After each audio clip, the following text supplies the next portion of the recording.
The IRS needs to be smaller, not bigger. I do have a fear of being audited. Democrats claim that only high earners will be squeezed under their plan to beef up the Internal Revenue Service. Resources will not add to audits for households under $400,000, and those same households will not see 1 penny increase in their taxes. No new audits on anybody making under $400,000 a year. Very clear, no. And yet, already, the Congressional Budget Office has put that narrative to rest. A quick analysis from the Budget Scorer confirms that the audit expansion will ensnare the middle class, despite efforts to amend the bill to ensure new audits would exclude middle-income taxpayers. If my amendment is not adopted, billions in taxes will be squeezed out of taxpayers earning below $400,000, according to the CBO, including middle-income workers and small businesses. Democrats voted it down 51-50. And analysis from the Bipartisan Joint Tax Committee highlights where tax increases will come from.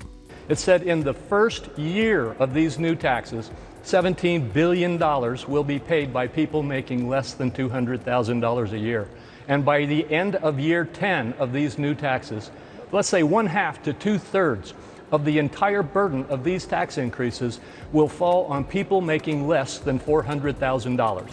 The problem is that for every tax cheat the IRS identifies, several more compliant tax filers will be subjected to needless scrutiny. Indeed, many of the hundreds of thousands of people audited each year are chosen at random, and most taxpayers can't afford a lawyer to go to tax court to contest IRS claims of tax liability. Large corporations and the wealthy are going to be able to lawyer up, they're going to be able to get CPAs to represent them, and then what happens? They wear down the IRS because that costs the IRS money. So they have to go to easier targets. Send a letter, audit people, get them to capitulate, collect the money, move on. Fox News reports that 51% of audits last year went after taxpayers with incomes less than $75,000.